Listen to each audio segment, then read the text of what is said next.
Okay, so let's talk a little bit about how to write the OCS application. I had Martin's notes up on this presentation from when she gave it last, and she would like to note that she drinks lots of caffeine, so there's nothing against caffeination, just hopefully everybody will be able to get through this without pulling all-nighters, panic, fear, etc.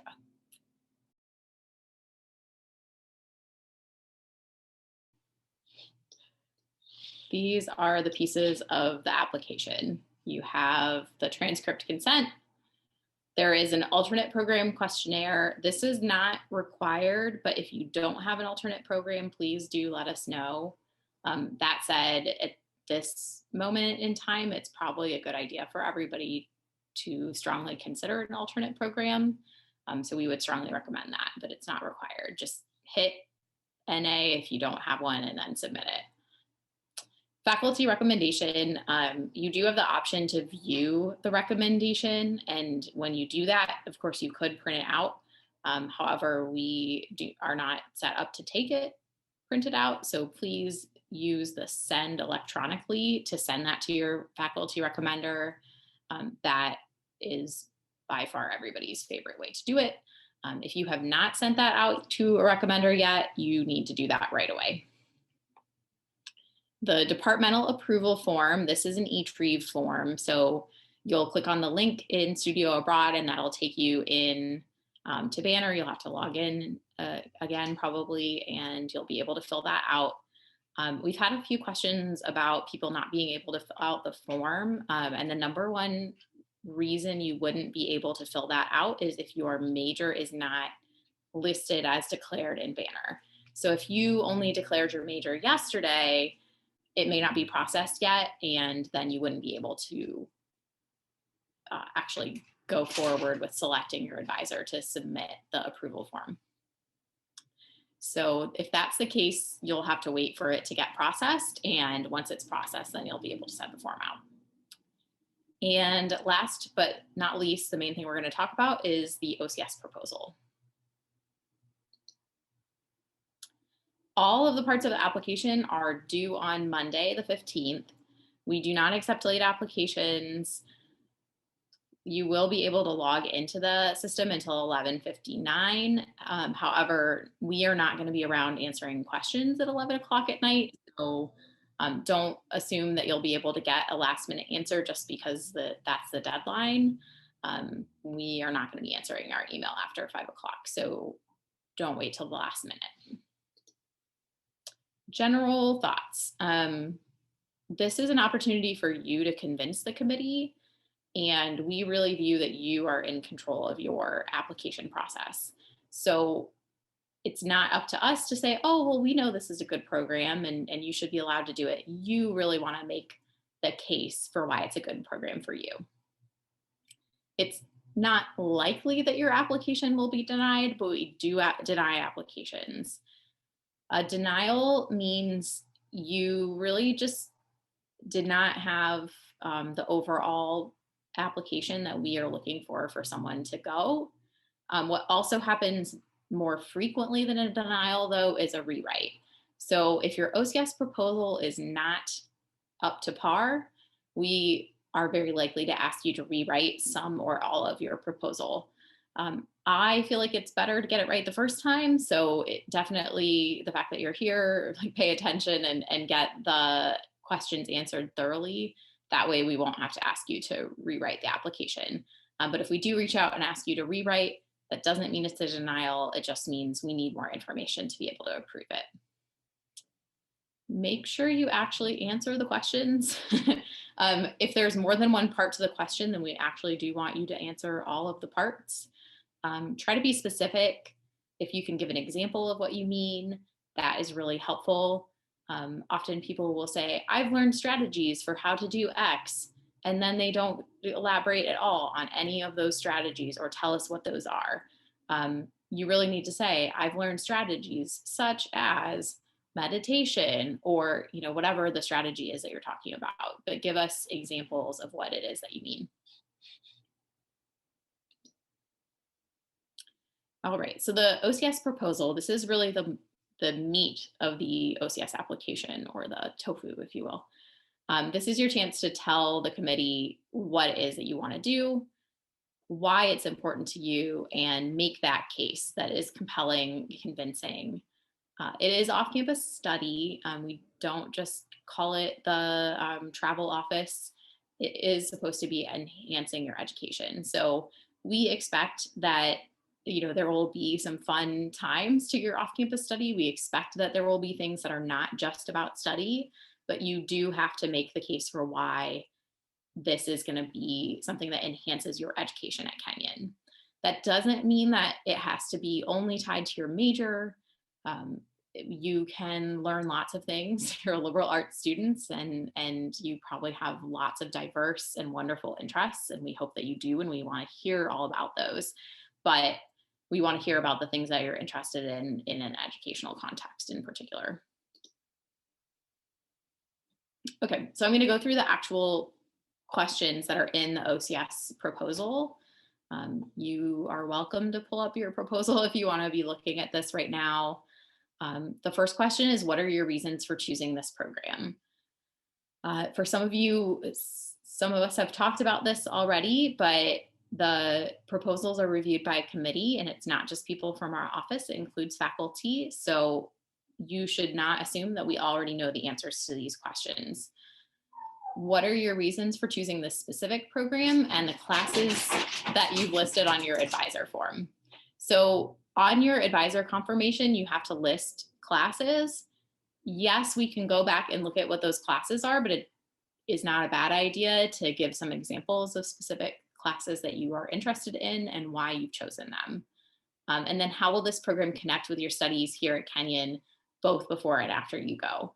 So if you are going on a program where the classes will be taught in another language, it's helpful to say, I've prepared for this by taking Spanish at Kenyon or French at Kenyon or whatever. If you are going to study more about history, and it's helpful to talk about how history classes that you've taken will, in a general sense, will prepare you for the more specific ones you might take abroad. It's often helpful to describe the particular program or university that you want to attend. Talk about how this particular program or university will help you achieve your goals. If you are going to London, we have a lot of programs in London, for example. And to just say, being in London will help me to be more independent. That's not going to help us to understand why you want to be in London. However, if you say you're really interested in parliamentary systems, and you know that you can study that in London, but also talk to people about it while you're there, that would be a much more specific example of why you've chosen what you've chosen. In some cases, there's more than one program that's offered in the location that you've chosen. Why'd you pick the one that you picked? What do they do that is special or different that you liked?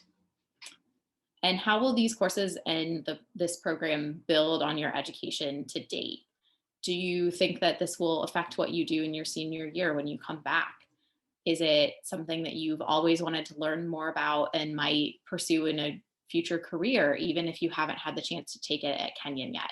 Give us more explanation on how this is going to push you into the next phase of your education. Okay, so I have an example. Hopefully everyone can see this relatively okay. If you're on a phone, it might be a little hard. People often ask us about the length, and I'm not very good at estimating the length. So I apologize if I've given kind of a vague answer, but I think an example is hopefully helpful. Here is a person who has identified why she wants to go to Argentina, to Buenos Aires. And then she talks about a special topics class that she's taken that is helping her to prepare for going on this particular program. Some authors that she is familiar with and some that she's not. And then also about the universities that the particular program provider offers and how those classes will tie into those interests. Here's another example that goes in more in depth in the courses. So, this person talks about this particular class will help me fulfill this requirement. Um, another one on comparative work that might just be kind of a fun thing, but can also kind of propel more comparative work. And then potentially one of these could be, for this person, a senior paper topic. So not saying, your advisor is going to come back and be upset with you if you don't write your senior paper on this topic, but it is just a possibility of how this could be useful to you or beneficial to you. Okay, so goals. This is one of the ones that we are likely, we seem to have been likely to ask people to rewrite in the past. What are 3 things you hope to learn abroad? So you should have 3 discrete, different things that you hope to learn.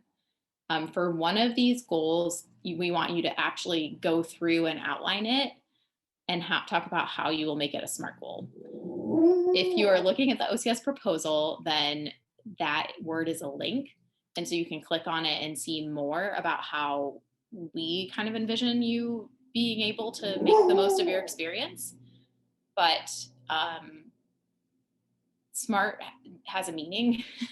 We didn't just make it capitalized for no reason. So it means it's specific, measurable, achievable, relevant, and timely. The SMART goal has details. It has a way for you to check your progress, and it is realistic. I'm sorry, my dog is going kind of nuts right now. It should be something that is realistic to achieve within the time frame of your program, right? So if you are going to Germany and you've never studied German before, it's probably not realistic for you to be completely fluent in the language. I also find that fluency is a word that has many meanings to many different people. So it's more helpful if you can say, what is a good goal for you? So I would like to be able to go into a coffee shop and ask a person for a coffee and be able to say please and thank you and excuse me, and to be able to have a conversation for a couple of minutes without stopping. That's a realistic goal for someone who's learning a new language. It is totally fine to have academic and personal goals here. At least something should be academic because, again, it's a study program, but it's totally fine to have personal goals as well. And try to be active rather than passive. A lot of people will say, I hope to be immersed in another country. And no part of that sentence involves you actually doing anything. So it's not very clear how that goal is going to happen. Perhaps what that person really means is they want to get to know people from another place, and to do that they are going to live with a host family. So that's kind of what we're looking for, is really things that are active that you can do to make the most out of your time and your experience. And the reason we ask this is because people who are intentional about what they want to get out of OCS often have the best experiences on OCS. So we want you to really think about what you want to get out of it. And now is the time to start thinking about what this experience might mean for you and how you are going to be responsible for making that happen. Okay, so here's an example. This person wants to develop independent research and study skills, and they are going to take advantage of the research materials. They're going to Oxford. They talk about specifically what students have the ability to do with the courses and making them to their own interest. That may not be exactly what you can do on your program. However, they talk about reading different sources on the work, finding specific topics to focus on. So this is something where partway through the program, they'd be able to check and see, how have I been doing on this goal? Have I been reading these different sources? Have I been looking at different artists or authors, or not? Another goal they had is to attend optional lectures, at least one per week. So again, it's specific, it's measurable. I could measure that goal by talking with this student. And within a few minutes of talking, we'd easily be able to know whether they had met that goal or not. So that's one example for you. Some people also ask if it's okay to outline, since we say to outline it, if it's okay to put it in an outline form. That's totally fine. Just make sure that you are still including enough information. If you put an outline and you only put 1 or 2 words, that's probably not going to be enough to answer the question. Okay, engagement with the community. So wherever you will be a guest in a host community. And so we ask what concrete actions you will take to engage with the host community. This probably should be something outside of the classroom and outside of academia. What do you want those interactions to look like? Whether it's with a host family or a host community. What do you think your goals are? How do you envision that? And what are you going to do to make it happen? Because the community is there right now before you get there, and the community will continue to be there after you have gone. The thing that is different is you, and you have to make that engagement happen. So here's an example. So living in Tokyo for a year, this person talks specifically about the break on their program and how they can choose from different workshops that their program gives them and that they want to get involved with that. We have seen so many different wonderful examples for engagement. People often will get involved with sports teams. They will get involved with musical organizations. We've seen people practicing their religion abroad and going to a local organization there. People will, live with a host family. They will find some sort of lecture series that they can go to, joining a dance class or a yoga class or a gym. There are so many different things that you can get involved with and do. So just take advantage of the fact that you'll be in a new location and think about what kinds of things you might want to do. Again, nobody's going to follow back up with you and say, why didn't you go to the dog shelter like you said you were going to? We are just giving you this prompt to make sure that you are starting to think about it and that you are finding the resources to get this information. Current issues. Please discuss 1 or more significant issues that are currently important in your intended host country. Where did you learn about this issue? Why is it of specific interest to you? And how do you intend to learn more about it while you are on OCS? If you anticipate being affected by this issue personally, tell us how. We want to know that you know something about the place that you're going to and have not chosen it at random.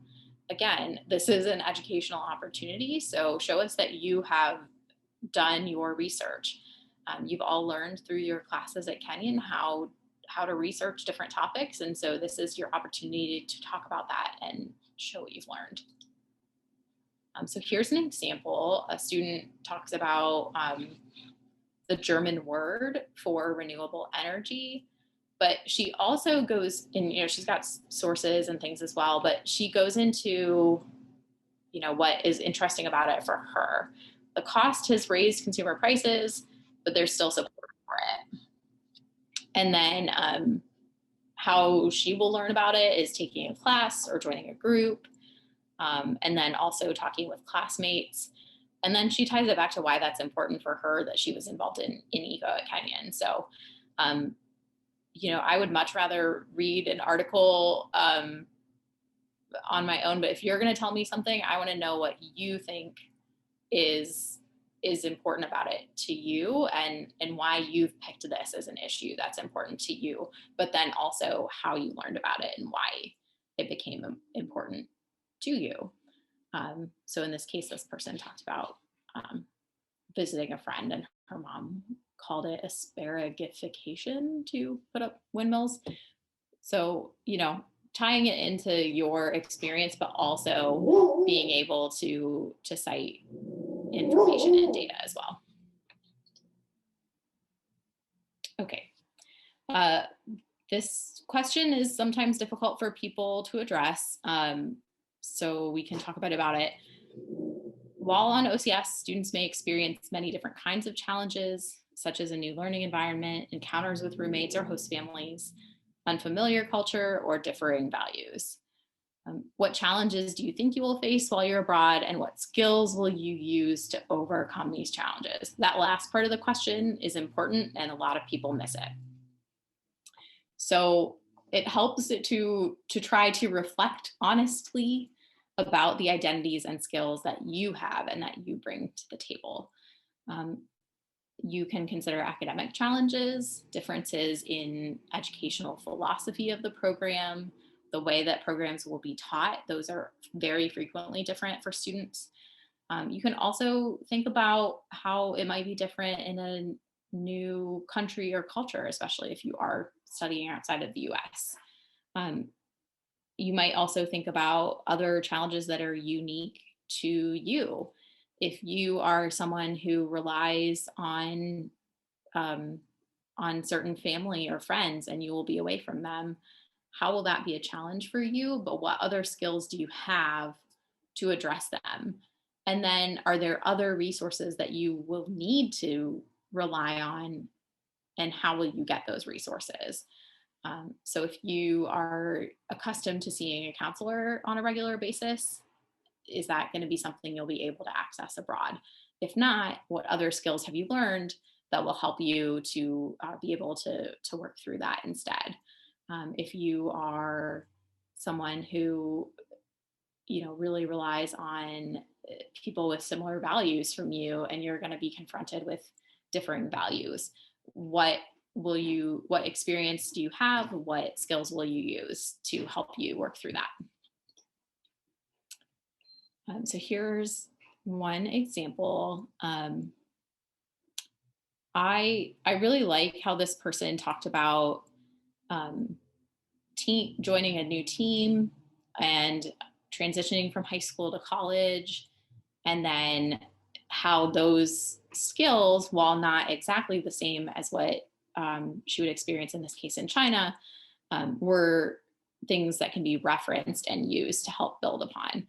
So really try to think about what opportunities you've had to build new skills and how you will use those to keep building as you face new challenges in your off-campus study program.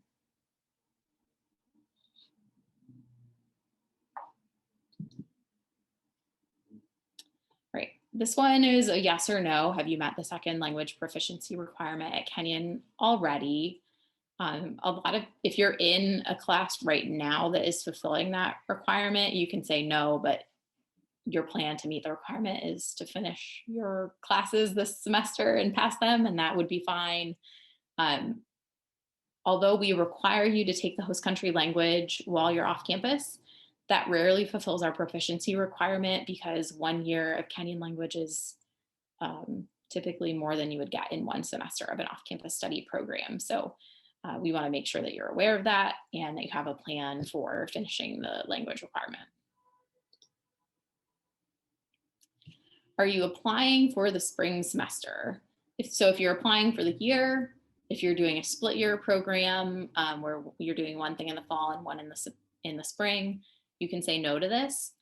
Or if you're doing a fall only program, you can say no to this. If you're applying for the spring, we ask you to explain why you need to go off campus during the spring. Share any academic or other obligations that dictate your choice. We do need to try to balance the number of students who are away during each semester. That is for a variety of reasons at a small college, including housing and classes, and just general balance. But we do prioritize academics first and foremost in making those decisions. We will consider other reasons or rationales, and so please do include those if those are important to you. But just academics, if there are academic reasons, make sure that you are including those.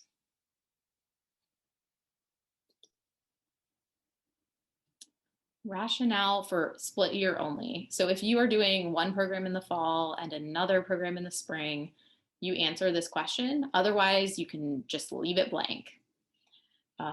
This asks you to elaborate on why you've chosen the two programs you've chosen and how it is beneficial to extend these into two programs versus one semester long program, and articulate the relationship between the goals and programs and locations. We also ask you to research and list the requirements for a student visa. Many students are not aware that they may need a visa for the second semester program, and it's important to make sure that you understand how you'll obtain that visa and that you know what you need to do that, and that you have enough time in between the programs if necessary to obtain the second visa.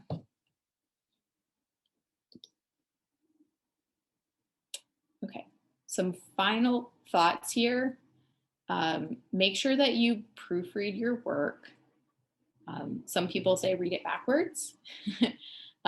You also obviously can benefit from using Google Docs or Microsoft Word to have the spell check and everything there. So that's a good tool anyways, because you can just copy paste into the program application. Getting someone else to read it. If you have another friend who's here, the two of you can swap applications and read them for each other. That's always a great thing to do. You could also get someone from the Writing Center to read it, so send them an email. Don't assume anything, state it and make sure it's clear. A lot of people will say, well, you know that this program has host families. Well, I do know that, but the person who's reading your application might not know that. So don't assume we know it has host families. Say, I picked this program because they have host families and I'm really excited about that experience. Or whatever it is, just make sure that you don't assume a background knowledge, but that you really make that clear and make the case.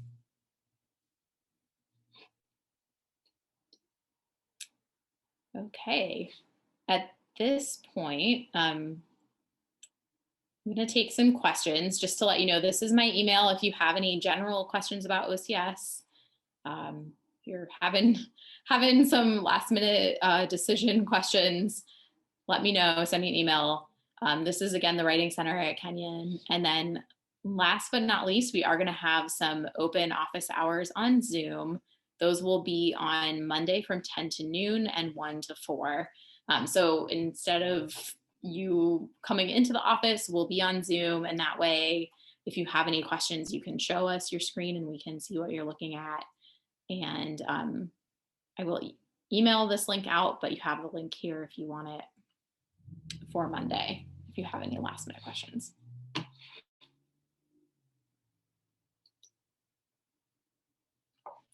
Okay, so I am happy at this point to take questions, if there are any. Megan, there's one in the chat. If you have an alternate program, will you write about that one as well? Yes, so the alternate program does have one question that you write about, and it just basically asks kind of a similar version to the initial program about why you've chosen that program and the classes that are on it. You do also have to list the classes in the advisor confirmation form. So you'll list those courses and then talk about that there as well. I would say it makes sense to do your regular OCS proposal first and then the alternate program proposal second, because after you've written about the first one, it should be kind of easier to write about your second program, but you won't have to answer as many questions about it as you do for the first proposal. I think I saw Laura first.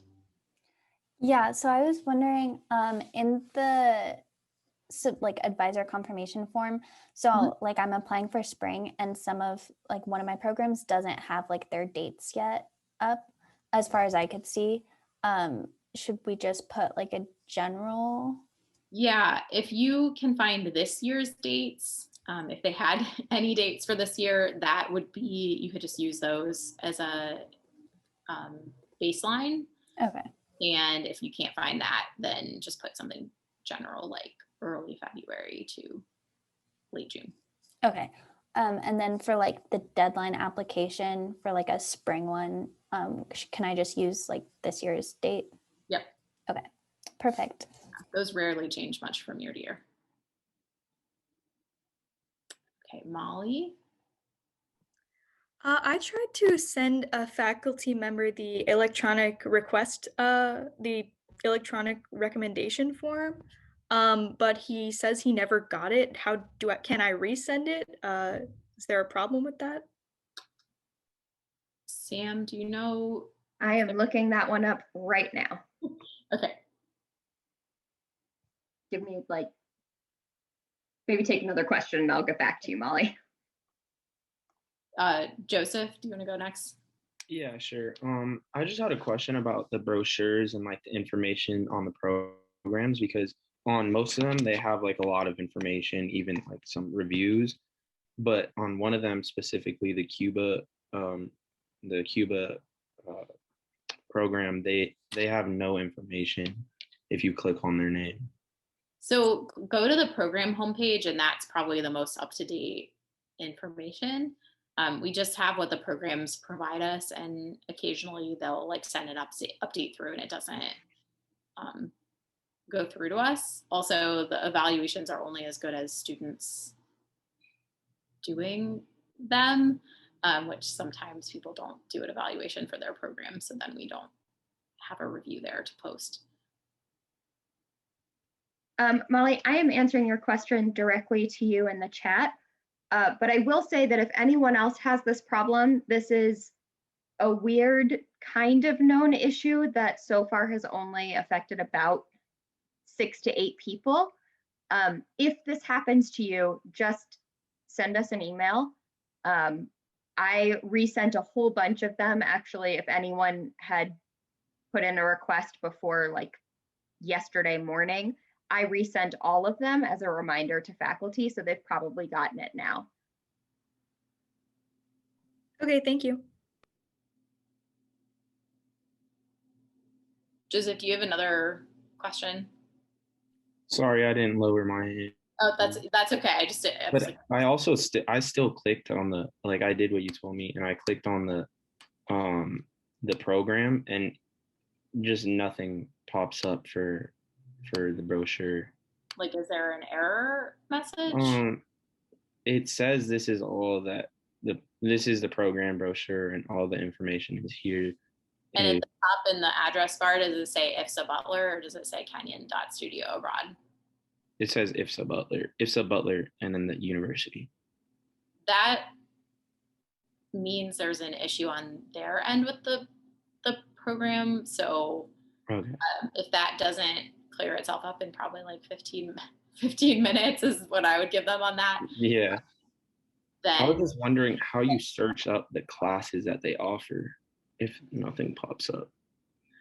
So usually for a program like that where you'd be taking classes at a local university, you would want to search on the program provider's website for their course catalog. Okay. So yeah, if their website's not working, then that is. I went to their I did that earlier. I went to their program website, and it asked me for like student ID, student email, and then password. Is that just our Kenyon? So if you're trying to log into IFSA specifically and to the chart database specifically, you have to create a login. So you'll have to like register. Okay.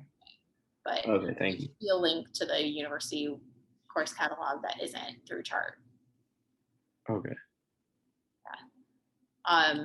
If that is a persistent issue, screenshots are helpful to troubleshoot sometimes.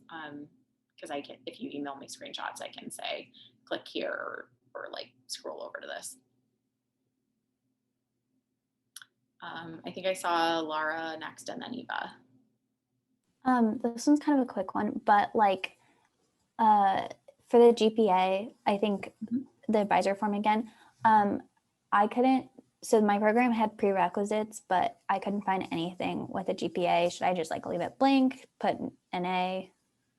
Which one of It was SIT. It's 2.5. Okay, perfect. Eva?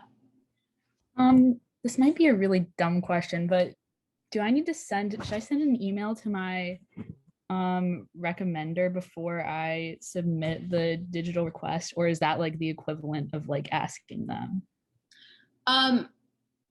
Normally I do say it's kind of nice to like send them a email heads up that you're requesting that way if they have questions they can respond to your email to ask them, because otherwise they'll have to email you to do it. At this point I wouldn't like send an email and then wait for them to respond and then send the form, because there's not a lot of time left before it's due. So I would probably just kind of do them at the same time, like, hey, I just sent you this, please let me know if this is okay. Okay, thanks. I've just had a crazy week. Yeah,